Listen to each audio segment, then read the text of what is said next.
Hello, this is UCL Uncovering Politics, and this week we ask, do higher welfare benefits lead to higher immigration?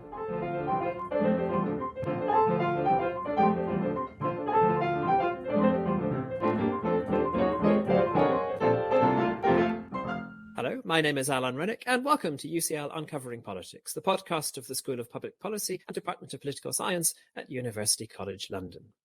Immigration is back near the top of the political agenda here in the UK and elsewhere. The UK government's so-called Stop the Boats Bill, which targets those who cross the Channel in search of asylum, is one rather extreme manifestation of the idea that you can stop unwanted migration by making it unattractive.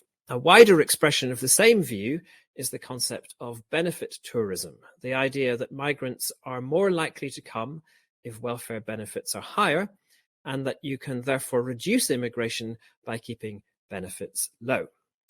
Now, there are clearly big questions to ask about whether such ideas are morally defensible, but it's also important to ask whether they even work on their own terms. And new research carried out here at UCL casts important doubt on that. One co-author of that research is Dr. Moritz Marbach, who is Associate Professor in Data Science and Public Policy in the UCL Department of Political Science. And I'm delighted that Moritz joins me now. Moritz, welcome to UCL Uncovering Politics. And let's make sure at the start that we're clear on just what we're talking about here. So throughout the article, you refer to the concept of the welfare magnet hypothesis. Could you explain just what that is? Sure. Thanks for having me, Alan. So the welfare magnet hypothesis is sort of this old idea that, you basically already described a little bit, in that immigrants go where they get the most benefits. That idea comes from sort of the 50s from a paper by Charles Thibault that was really not about immigration at all, not about international immigration, but more about in general, how people choose their place of residence. So in this paper, he asked basically to what extent and how people make this trade-off between, on the one hand, getting a lot of public goods and public services, and then paying also the taxes to pay for these types of goods. And so one of the key ideas that comes out of this paper is that sort of people will vote with their feet, and they will go where they get sort of the best ratio, or the sort of the best trade-off, depending on their preferences, between many public goods, many public services, but then also the level of taxes that they are comfortable paying. And so scholars of migration, in particular like economists like George Borjas, they sort of took this idea and argue that when immigrants arrive in a new place, they tend to be very, almost by definition, they are less rooted, right? They have few social networks, they have few networks into the labor market. And because of that, their sort of relocation costs tend to be relatively low as compared to those that are more rooted in a place. And because of that, we might expect that immigrants are more engaged in this type of behavior optimizing, finding sort of the best place on getting the public goods, the public services. And that, comes in with sort of this idea that after arrival, immigrants tend to be economically relatively vulnerable, and also because of that tend to be more needy in terms of the amount of welfare assistance they need. So this idea is fairly, as I already said, fairly old in the literature, but sort of the empirical evidence for this hypothesis has been rather mixed. So in many of these studies, in many studies, we observe a correlation between the concentration of immigrants and the generosity of the welfare state locally. Many of these studies, they look at the United States, and they observe that immigrants tend to go to California, which happens to be a state that is relative, in comparison to other states, relatively generous in terms of the welfare that you can receive. But of course, then California is also very prosperous economically. There are many economic opportunities, especially for immigrants. And so it's really hard to sort of conclude or to delineate do immigrants go there because of the generosity of the welfare state, or is it because that they go there in search for economic opportunities? And so the literature is relatively mixed in terms of the evidence whether or not like immigrants engage in particular in this type of behavior that Charles Thibault describes. And much of it has really to do with sort of a lack of data. And before we get into the data that you introduce into this, just to clarify the theory in my own mind. So you started off there with the work of Charles Thibault back in the 1950s, which, as you said, was very broad work, not focused just on immigration and also not focused just on benefits. So the idea there was that people are looking at all of the various public services that are available and at taxes. So, I mean, it's intriguing that the literature on immigration seems to focus very particularly on levels of benefits rather than all of the other stuff. Is that just because there's an idea that somehow immigrants are particularly affected by benefits levels and all of the other stuff is a bit less important? And why does that shift happen? Yeah, so that's interesting. So like you're absolutely right in your observation that sort of like Charles Thibault's ideas were much broader and they cover like all types of like public goods and public services. But then sort of what scholars of migration and international migration in particular sort of like took from that is sort of that very much this focus on the welfare state and sort of like welfare payments.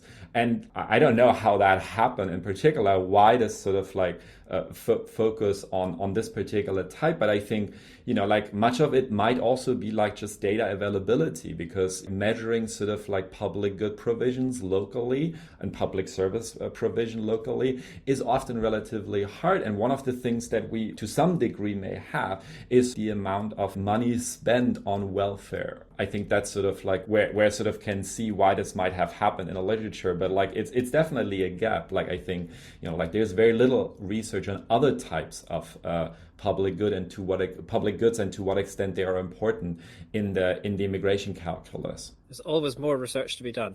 So let's focus in on the paper that you've done, and here you focus on the case of Switzerland. And I guess you were doing that partly because Switzerland does help you overcome some of these data availability issues. There's just a ton of really good data that you can use in Switzerland. Is that fair? Yeah, that's absolutely true. That's one of the big motivations.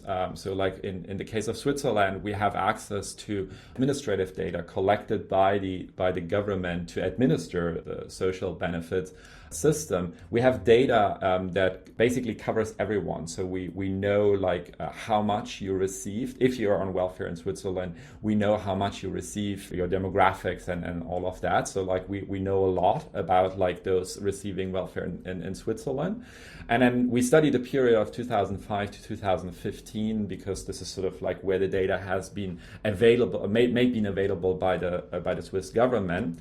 And so like data availability is certainly like one important part of the motivation, in particular because much of, and that's what I already alluded to earlier, much of the literature really only has aggregate data. And so like one of the key innovations of this paper is that we have individual level panel data. So we observe people over a 10-year period, not only in terms of like how they, what types of benefits they receive and how much in particular, but also like how they move across Switzerland, which is obviously important to answer this question about whether or not there is this kind of benefit tourism that you described earlier. And so the second motivation is that we believe that Switzerland is actually a good case to look into this. In many ways, we think of Switzerland as sort of the most likely case to observe the type of behavior that the welfare magnet hypothesis stipulates. And one reason, or like there are basically three reasons. The first reason is that Switzerland is relatively small, meaning that like there's short distances, and so relocation costs are comparable speaking, should be a little smaller relative to larger countries. We have a large immigrant population, so like 2 million or so immigrants live in Switzerland. So this is about like a quarter of the entire population in the country. And then most importantly, probably, there is just a huge variety in benefit levels across the country. So the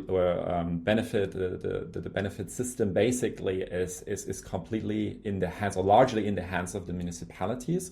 So there are about like 2,000 or so municipalities across Switzerland, and they have the discretion to set their own benefit levels. And so that means that there's just huge variation across the country. So like On average, you have about like a social welfare level of like 1,300 or so Swiss francs, which, like depending on the exchange rate that you use is about 1,100 or so pounds.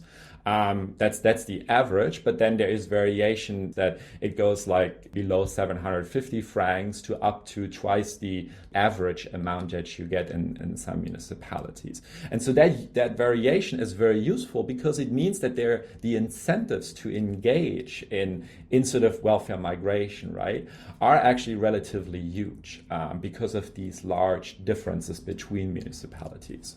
So what you're looking at is how people move around within Switzerland, essentially, and you're looking at whether it's the case that, so you're looking at whether immigrants to Switzerland are moving around in Switzerland in a way that looks like they're moving because they're going towards higher benefits in particular parts of Switzerland. That's correct. Do you want to just tell us a little bit more about exactly what kinds of data you've got that allow you to examine that?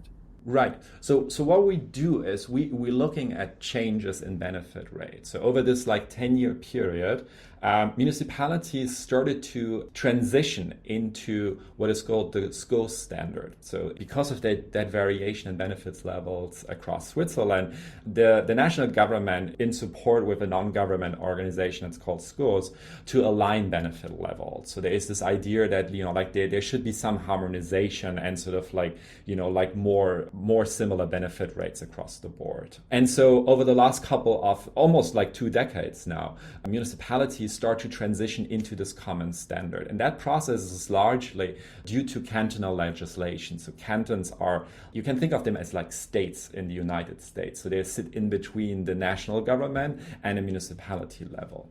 And so these cantons, they start to make this SCO standard compulsory at different points in time during our study period. And some, interestingly enough, then also transition out of that standard because they figure that they don't, they figure it's not useful for them to be on that standard. So there's lots of variation in the municipality benefit rates that is actually induced by cantonal legislation and this like movement to transition to a more harmonized benefit system. And so these changes are what we are looking at. So we are looking at how immigrants react to changes in municipality level welfare benefit, changes in the welfare benefit level in a municipality. And we look at, so we do a couple of analyses. One of them is that we look at like to what extent are people moving away from places that lower benefit, because some municipalities are way above the SCO standard that's getting introduced by this cantonal legislation. That means that when they transition into that standards, they need to lower the benefit level, right? And so the question is then, does this lowering of the benefit makes people leave? Are they more likely to leave, right? And so what we find is that there's no effect on immigrants. So we don't see that once the municipality lowered benefits, more people are leaving these places. Among the immigrant population, we do see that actually citizens, there is a little bit of an effect for citizens. So in places with lowering benefits, we do see that some citizens start to move out. But among the immigrants, the effect is really muted. Similar, we also don't see that, we don't see pronounced effects from immigrants moving to places that increase the benefit rate, right? So when places have to increase the benefit rate because they transition into the standards, we don't see that in these places more immigrants move to these types of municipalities.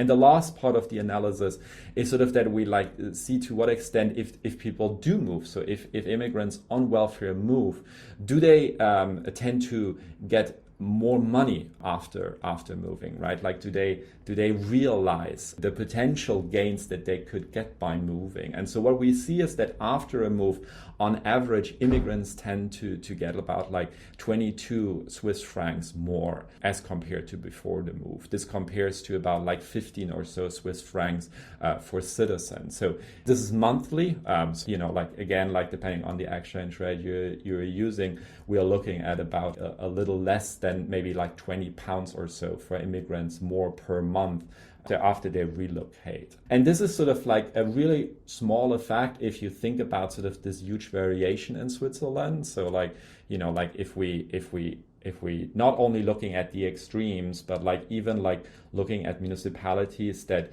like are about like as generous as the 80% of the most generous benefits and compare that to the bottom 20%, then like that sort of discrepancy amounts to like about like 100 or 50 or so Swiss francs. So meaning if immigrants were to engage in this type of welfare migration, which they really sought to optimize the amount of welfare they receive, then like they could easily make like 150 or so Swiss francs per month by moving from like a very low paying municipalities to one of the high paying municipalities. But in what we see is that like it amounts to less than 22 or so Swiss francs on average. So the big question here is, do immigrants in fact move towards higher welfare benefits? And the answer that you're giving is, well, largely no. Yeah, I mean, like when it comes to the actual propensity to move, it's really like there's like you get like some small effects. If you in some of our statistical specifications, we get some small effects, but they're so tiny that like it amounts to like one additional immigrants per 10,000 or so capita. So like it's really that the substantive effects that we can find in our data, which is relatively large, which means that we can actually find very small effects.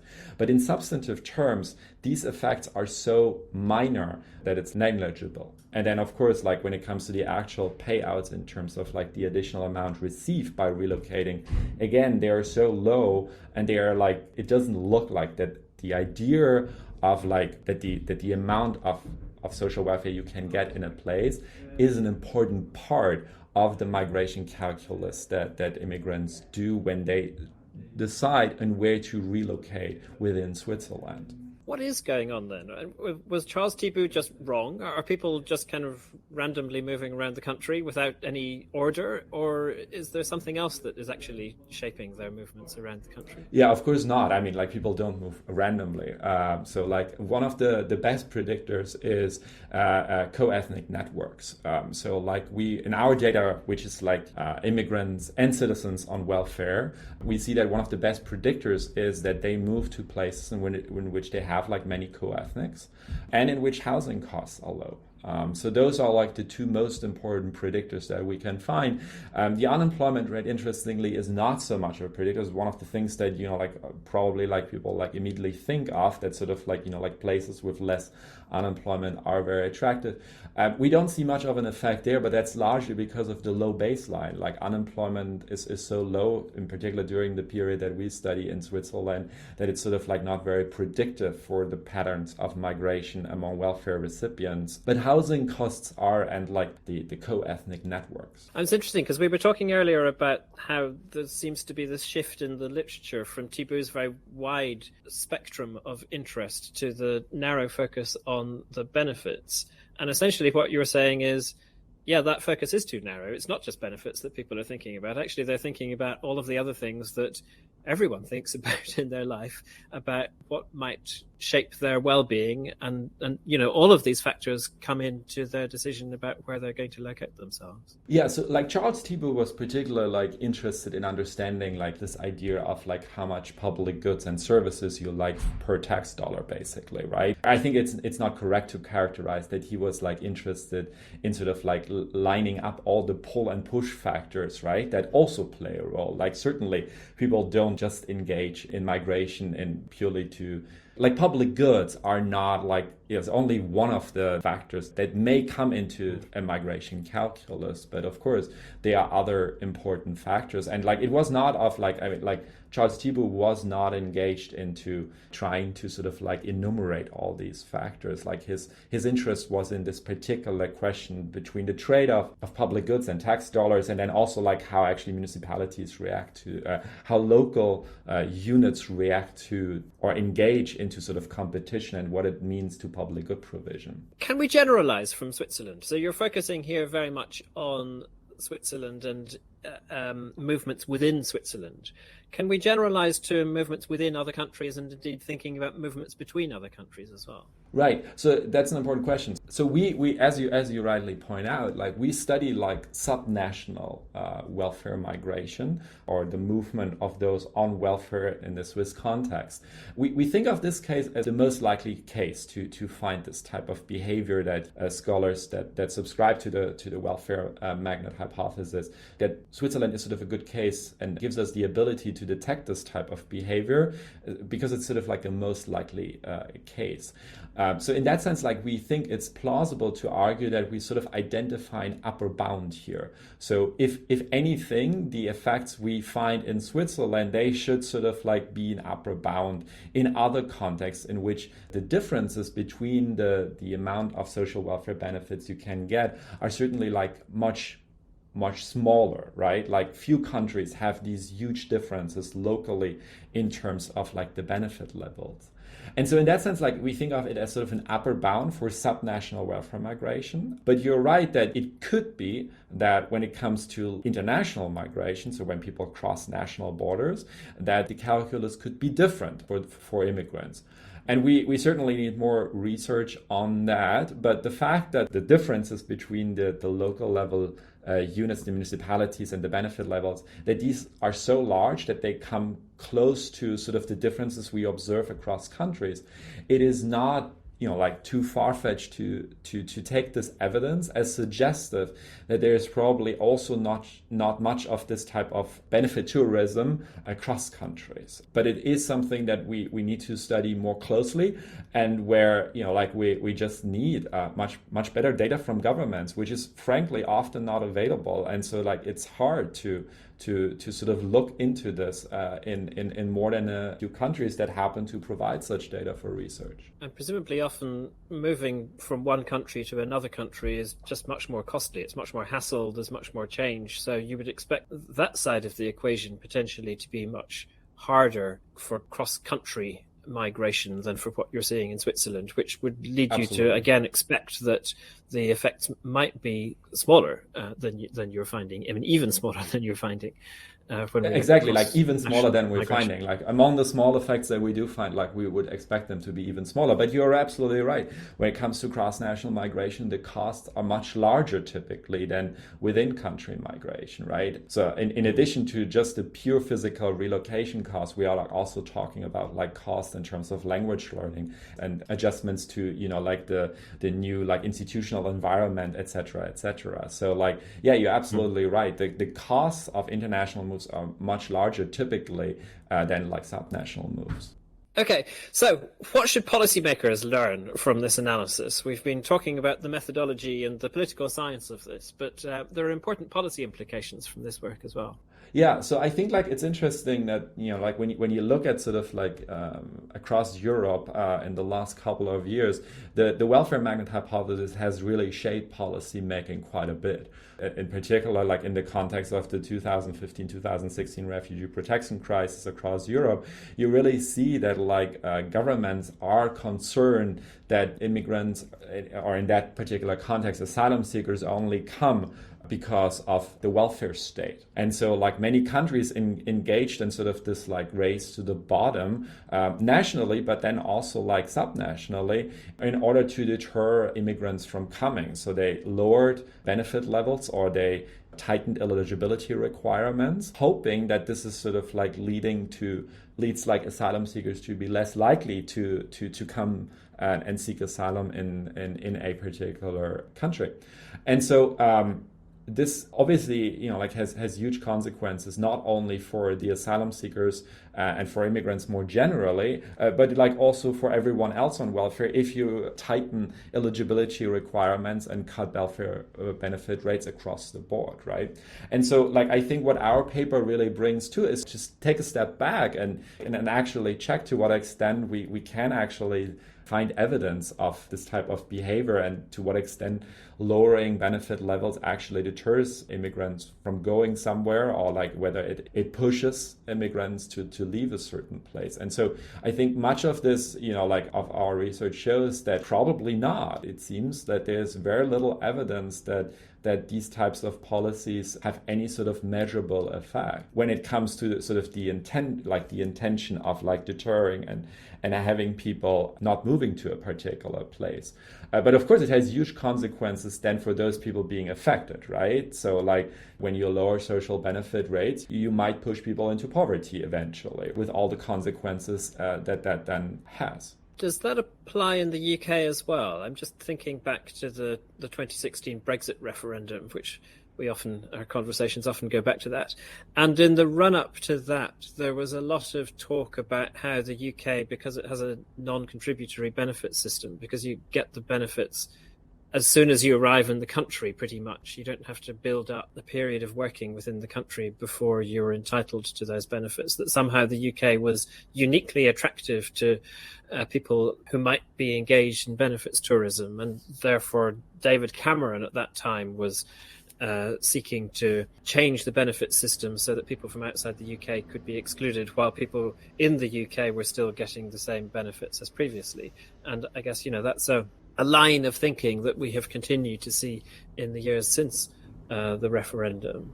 Does your evidence have implications for that kind of thinking as well? Yeah, I think it does.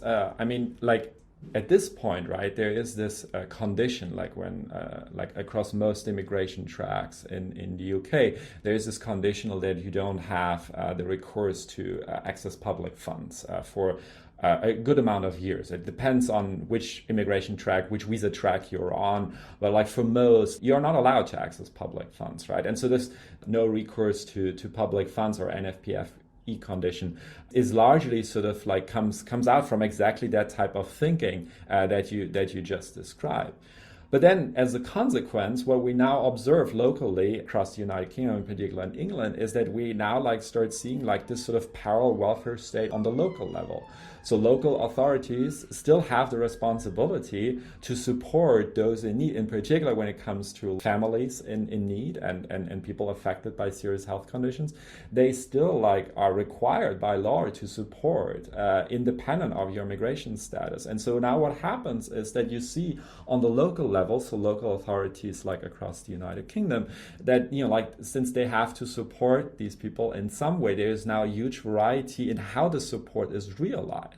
And so you can clearly see that some local authorities are clearly concerned that if they might provide too much support, quote unquote, that then they will see a lot of people coming to them rather than hoping that they sort of can reduce the amount of people coming by sort of engaging in less support. And so while we don't have good data on this, it seems that that there is a risk local authorities in the United Kingdom also engage into a race to the bottom, right? That they sort of fear that when they provide adequate support, that this constitutes a magnet and that more and more immigrants will come. But our research clearly shows that, in the context of Switzerland, where these differences are much larger and public information about these differences is much more readily available, that sort of even in this context, we really don't see much of this type of behavior.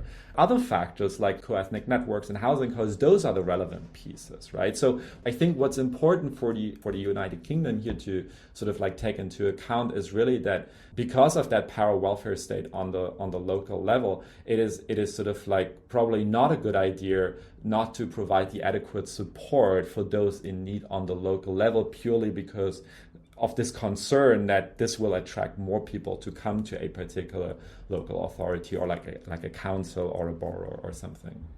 Well, that's a very clear message for policymakers and a very good point on which we can end. Moritz, that's been a fascinating conversation. Thank you so much. Thank you for having me, Alan. We've been looking at Moritz Marbach's paper co-authored with Jeremy Verwerda and Dominic Hungartner. It's called Do Immigrants Move to Welfare? Subnational Evidence from Switzerland. It's available now in the American Journal of Political Science. And as ever, those details are in the show notes for this episode, which also include a link to the paper. Next week, in the run-up to the 25th anniversary of the Belfast Good Friday Agreement in Northern Ireland, we'll be looking at public opinion in Northern Ireland towards the past conflict and the options for the future, and at the degree to which the Brexit referendum of 2016, we've just been talking about it there, and we'll be talking about it again, the degree to which that shifted the debate. Remember, to make sure you don't miss out on that or other future episodes of UCL Uncovering Politics, all you need to do is subscribe. You can do so on Apple, Google Podcasts, or whatever podcast provider you use. And while you're there, we'd love it if you could take a moment of time to rate or review us. I'm Alan Rennick. This episode was researched by Alice Hart and produced by Connor Kelly and Eleanor Gingwell-Banham. Our theme music is written and performed by John Mann. This has been UCL Uncovering Politics. Thank you for listening.